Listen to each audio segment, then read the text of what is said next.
당신이 부모한테 못 배워서 그렇다. 너희 집안이 원래 그 모양이다.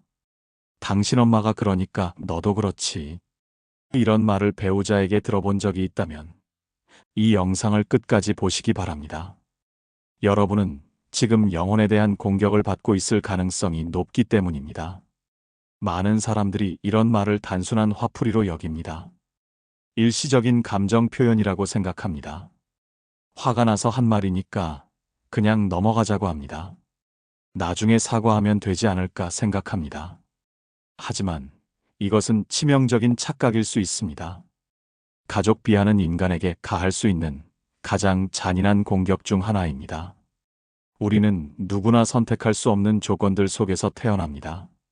마치 연극 무대에 갑자기 던져진 배우와 같습니다. 어떤 시대에 태어날지 결정하지 못했습니다. 어떤 나라에서 자랄지도 우리 뜻이 아니었습니다. 어떤 부모 밑에서 성장할지는 더더욱 우리가 선택한 것이 아닙니다. 이 모든 것들이 우리에게 주어진 운명입니다.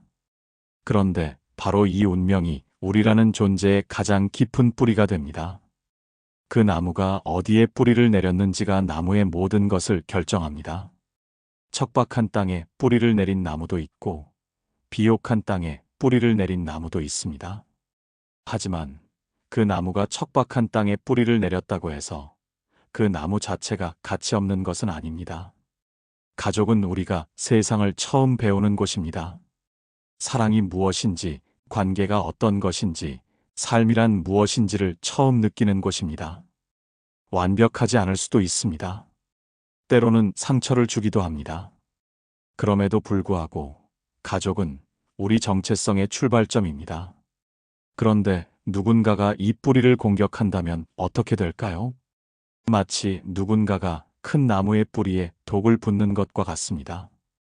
뿌리가 썩으면 나무 전체가 위험해집니다. 내가 부모한테 못 배워서라는 말 한마디는 단순히 부모를 비난하는 것이 아닙니다. 그 부모로부터 나온 여러분이라는 존재 전체를 부정하는 것입니다. 여러분이 살아온 모든 시간을 무너뜨리려는 시도입니다. 배워온 모든 가치를 부정하려는 시도입니다. 간직해온 모든 기억을 더럽히려는 시도입니다. 이것이 가족 비하의 진정한 무서움입니다. 언어라는 것은 참으로 신비로운 힘을 가지고 있습니다.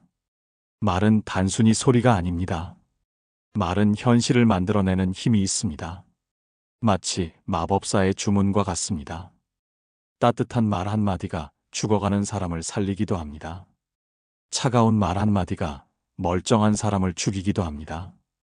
여기서 죽음이란 꼭 물리적인 죽음만을 의미하지 않습니다. 그 사람의 자존감과 정체성, 그리고 삶에 대한 의지마저도 죽일 수도 있습니다. 이런 죽음은 때로 육체적 죽음보다도 더 잔혹합니다. 가족을 비하하는 말들은 바로 이런 파괴적인 언어입니다. 이런 말들은 상대방의 마음속 깊은 곳에 박힙니다. 사람의 내면을 서서히 갉아먹습니다. 지금까지의 핵심을 정리해 보겠습니다. 가족 비하는 단순한 말다툼이 아닙니다. 그것은 상대방의 존재 뿌리를 공격하는 잔혹한 행위입니다. 우리의 가족은 우리가 선택할 수 없었던 운명이지만 동시에 우리 정체성의 토대이기도 합니다. 이 토대를 공격하는 것은 그 사람의 전 존재를 흔드는 일입니다. 우리가 다른 사람과 관계를 맺을 때 가장 중요한 것은 무엇일까요? 바로 상대방을 하나의 완전한 인격체로 인정하는 것입니다. 이것을 쉽게 설명하면 이렇습니다. 상대방도 나와 똑같이 감정이 있고, 아픔이 있고, 꿈이 있는 사람이라는 것을 받아들이는 것입니다. 그런데 가족 비하는 이런 기본적인 인정을 거부하는 행위입니다. 마치 체스 게임에서 상대방을 말이 아닌 단순한 나무 조각으로 보는 것과 같습니다. 상대방을 자신의 분노를 푸는 도구로 사용합니다. 그러면서 그 사람의 인격은 완전히 무시해버립니다. 이것은 사랑하는 관계에서는 절대 일어나서는 안 될 일입니다. 진정으로 사랑한다면 상대방의 아픈 곳을 건드리는 것이 아니라 보호해야 합니다. 마치 어머니가 아이의 상처를 감싸주듯이 말입니다. 모든 사람에게는 존엄성이 있습니다. 이 존엄성은 사람마다 가지고 있는 보이지 않는 왕관과 같습니다. 그 사람이 어떤 집안 출신이든 어떤 교육을 받고 어떤 과거를 가지고 있든 상관없습니다. 인간이라는 이유만으로도 충분히 존중받을 가치가 있습니다. 출신이나 배경으로 사람의 가치를 판단하는 것은 매우 위험한 생각입니다. 마치 꽃을 보고 그 꽃이 어떤 땅에서 자랐는지만 따지는 것과 같습니다. 꽃의 아름다움은 그 꽃 자체에 있는 것이지 어떤 화분과 땅에서 자랐는지와는 별개입니다. 만약 부부가 서로의 가족을 비하한다면 그 가정은 어떻게 될까요? 혐오와 갈등이 끝없이 이어질 것입니다. 서로를 인정하고 존중하는 것이 아니라 서로의 약점을 찾아 공격하는 지옥 같은 세상이 될 것입니다. 마치 모든 사람이 서로에게 화살을 쏘고 있는 전쟁터와 같은 곳이 될 것입니다. 우리가 원하는 세상은 그런 곳이 아닙니다. 우리는 서로를 이해하고 격려하는 세상에서 살고 싶습니다. 서로의 상처를 치유해주는 세상에서 살고 싶습니다. 그런데 여기서 중요한 것은 우리에게는 선택권이 있다는 것입니다. 화가 났을 때 어떤 말을 할 것인지는 우리의 선택입니다. 갈등이 생겼을 때 어떻게 해결할 것인지도 우리의 선택입니다. 감정에 휩쓸려서 어쩔 수 없었다는 것은 변명일 뿐입니다. 마치 자동차를 운전하는 것과 같습니다. 화가 나더라도 핸들을 어느 쪽으로 돌릴지는 운전자가 결정합니다. 벽으로 돌진할 수도 있고 안전한 길로 갈 수도 있습니다. 우리는 매 순간 선택을 하고 있습니다. 그 선택에 대한 책임을 져야 합니다. 잘못된 관계란 무엇일까요? 서로를 진짜 사람으로 보지 않는 관계입니다. 자신의 욕구를 채우는 수단으로만 보는 관계입니다. 마치 주인과 노예의 관계와 같습니다. 한 사람은 끊임없이 다른 사람을 지배하려 합니다. 다른 사람은 계속해서 공격당하고 무시당합니다. 이런 관계에서는 진정한 자유도 사랑도 불가능합니다. 마치 새 장 속의 새와 같습니다. 겉으로는 함께 있는 것 같지만 실제로는 한 사람이 다른 사람을 가두고 있는 것입니다. 두 번째 핵심을 정리해 보겠습니다. 건강한 관계의 기본은 상호 존중입니다. 서로를 완전한 인격체로 인정하고 서로의 존엄성을 지켜주는 것입니다. 가족 비하는 이런 기본 원칙을 파괴하는 행위입니다. 우리에게는 매 순간 선택권이 있고 그 선택에 대한 책임도 있습니다. 진정한 사랑은 서로의 자유를 인정하는 것입니다. 상대방을 있는 그대로 받아들이는 것입니다. 함께 성장해 나가는 것입니다. 마치 두 그루의 나무가 나란히 자라면서 서로에게 그늘을 만들어주는 것과 같습니다. 상대방을 소유하거나 지배하려는 것은 사랑이 아니라 욕심입니다. 이런 관점에서 보면 가족 비하의 문제점이 명확해집니다. 그것은 상대방의 존재 기반을 흔드는 행위입니다. 인간으로서의 기본적인 예의를 무시하는 행위입니다. 건전한 관계를 파괴하는 독과 같은 것입니다. 그렇다면 이런 상황에 처한 사람은 어떻게 해야 할까요? 무엇보다 중요한 것은 이것이 정상적인 관계가 아니라는 것을 명확히 인식하는 것입니다. 건강한 관계에서는 절대 일어나서는 안 될 일입니다. 많은 사람들이 이런 상황에서 자신을 탓합니다. 마치 맞은 아이가 자기가 잘못해서 맞았다고 생각하는 것과 같습니다. 내가 뭔가 잘못했나 생각합니다. 내 가족이 정말 문제가 있나 하고 의심합니다. 하지만 이것은 잘못된 생각입니다. 어떤 이유가 있어도 가족 비하는 정당화될 수 없습니다. 이런 상황에서는 자기 자신을 제대로 이해하는 것이 필요합니다. 다른 사람의 시선이나 평가에 휘둘리지 않는 것입니다. 자신의 진정한 모습을 인식하는 것입니다. 마치 거울에 비친 왜곡된 모습이 아니라 진짜 자신의 모습을 보는 것과 같습니다. 여러분은 여러분의 가족 때문에 잘못된 사람이 아닙니다. 여러분에게도 존중받을 권리가 있습니다. 인정받을 권리가 있습니다. 공격받지 않을 권리가 있습니다. 이런 권리를 주장하는 것은 이기적인 일이 아닙니다. 정당한 요구입니다. 자신을 지키는 것은 의무입니다. 여러분도 무조건적인 존엄성을 가진 존재입니다. 어떤 출신이든 상관없습니다. 어떤 배경이든 상관없습니다. 그것이 여러분의 인격적 가치를 좌우하지 않습니다. 이것을 확신하는 것이 회복의 첫걸음입니다. 그리고 여러분에게는 선택의 권리가 있습니다. 이런 상황을 어떻게 해결할 것인지 선택할 수 있습니다.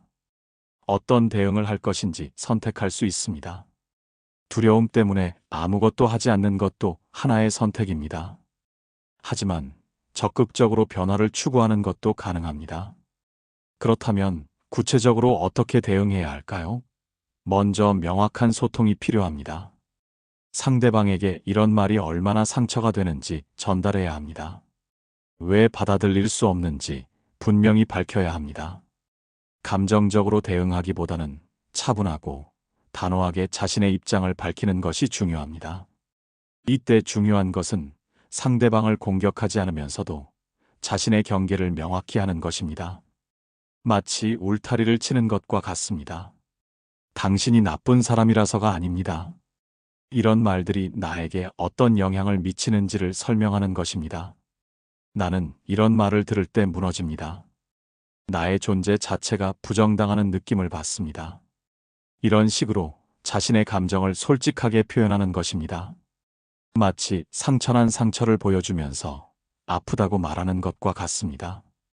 상대방이 진정으로 사과하고 변화의 의지를 보인다면 관계 회복의 가능성도 있습니다. 하지만 진정한 사과와 단순한 변명을 구별해야 합니다. 진정한 사과에는 세 가지 요소가 있습니다. 자신의 행동이 잘못되었다는 인정, 상대방에게 준 상처에 대한 책임, 그리고 구체적인 변화 약속입니다.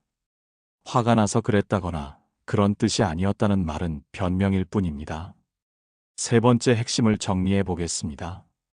가족 비하를 당했을 때는 명확한 대응이 필요합니다. 자신을 탓하지 말고 정당한 권리를 주장해야 합니다. 상대방과의 소통을 통해 문제를 해결하되 진정한 사과와 변명을 구별할 줄 알아야 합니다. 만약 상대방이 변화를 거부한다면 전문가의 도움을 받으시기 바랍니다. 부부 상담사나 심리 상담사의 객관적 관점이 문제 해결에 큰 도움이 됩니다. 상담 과정에서 상대방도 함께 참여한다면 더욱 효과적입니다. 하지만 여러 가지 노력을 했음에도 불구하고 상황이 개선되지 않을 수도 있습니다. 그렇다면 더 근본적인 선택을 고려해야 할 수도 있습니다. 자신의 정신 건강과 행복을 위해 관계를 재평가해야 하는 시점이 올 수 있습니다. 이런 결정은 매우 복잡합니다. 경제적 상황, 자녀 문제, 사회적 여건 등 고려할 요소가 많습니다. 하지만 무엇보다 중요한 것은 자신의 존엄성과 행복입니다. 특히 아이가 있는 경우라면 더욱 신중하게 고려해야 합니다. 부모가 서로의 가족을 비하하는 모습을 본 아이들은 그것이 정상적인 소통 방식이라고 학습할 수 있습니다. 때로는 건강한 관계를 보여주는 것이 더 좋은 교육이 될 수 있습니다. 가족 비하는 단순한 나쁜 습관이 아닙니다. 이것은 반복되는 패턴이며 근본적인 인격과 가치관의 문제일 가능성이 높습니다. 이런 성향은 쉽게 바뀌지 않으며 대개 책임을 회피하려는 모습을 보입니다. 그렇다면 이미 가족 비하를 경험한 사람들은 어떻게 회복할 수 있을까요? 무엇보다 중요한 것은 그런 말들이 진실이 아니라는 것을 명확히 인식하는 것입니다. 여러분의 가족이 어떤 사람들인지는 분노한 상대방이 평가할 문제가 아닙니다. 감정적으로 격해진 상태에서 내뱉은 말들은 객관적 평가와 거리가 멉니다. 그런 말들은 오히려 그 말을 한 사람의 내면을 드러낼 뿐입니다. 치유를 위해서는 자기 정체성을 다시 세워야 합니다. 완벽한 가족은 존재하지 않으며 모든 가족에는 빛과 그림자가 있습니다. 부족한 부분 때문에 좋았던 기억까지 지울 필요는 없습니다. 여러분의 부모님도 나름의 한계 속에서 최선을 다했을 것입니다. 마지막 핵심을 정리해 보겠습니다. 가족 비하로 상처받은 사람들은 회복이 가능합니다. 그런 말들이 진실이 아님을 인식하고 자신의 정체성을 다시 세우는 것이 중요합니다. 완벽한 가족은 없으며 상처받은 경험조차 성장의 밑거름이 될 수 있습니다. 동시에 이런 경험을 통해 더 성숙한 인간관계를 배울 수도 있습니다. 상처는 때로 지혜의 근원이 됩니다. 가족 비하가 얼마나 잔혹한지 몸소 경험했기 때문입니다. 다른 사람에게는 그런 상처를 주지 않으려고 노력할 수 있습니다. 이런 경험은 여러분을 더 깊이 있고 공감 능력이 뛰어난 사람으로 만들어줄 수 있습니다. 다른 사람의 아픔을 이해할 수 있게 됩니다. 상처받은 사람들을 위로할 수 있는 힘을 기를 수 있습니다. 이것은 상처가 주는 뜻밖의 선물일 수도 있습니다. 새로운 관계를 시작할 때는 이런 경험을 지혜로 활용할 수 있습니다. 상대방이 어떤 사람인지 더 정확히 판단할 수 있는 기준을 갖게 됩니다. 진정으로 여러분을 존중하는 사람인지 아니면 지배하려는 사람인지 구별할 수 있습니다. 진정한 사랑은 상대방의 모든 배경, 가족, 과거도 포용합니다. 상처도 포용합니다. 모두 그 사람의 일부로 받아들입니다. 그것을 공격의 대상으로 삼지 않습니다. 오히려 그런 배경을 가진 사람을 사랑하게 된 자신에게 감사합니다. 사랑하는 사람의 가족을 비난하는 것은 무엇과 같을까요? 그 사람을 선택한 자신의 안목을 의심하는 것과 같습니다. 진정으로 사랑한다면 상대방의 모든 것을 있는 그대로 받아들여야 합니다. 아니면 처음부터 그 사람을 선택하지 말았어야 합니다. 만약 현재 이런 상황에 처해 있다면 혼자 견디지 마시기 바랍니다. 가족, 친구, 전문가의 도움을 받으시기 바랍니다. 성급한 결정보다는 충분한 시간을 두고 다양한 관점에서 상황을 검토하는 것이 중요합니다. 무엇보다 여러분에게는 행복할 권리가 있습니다.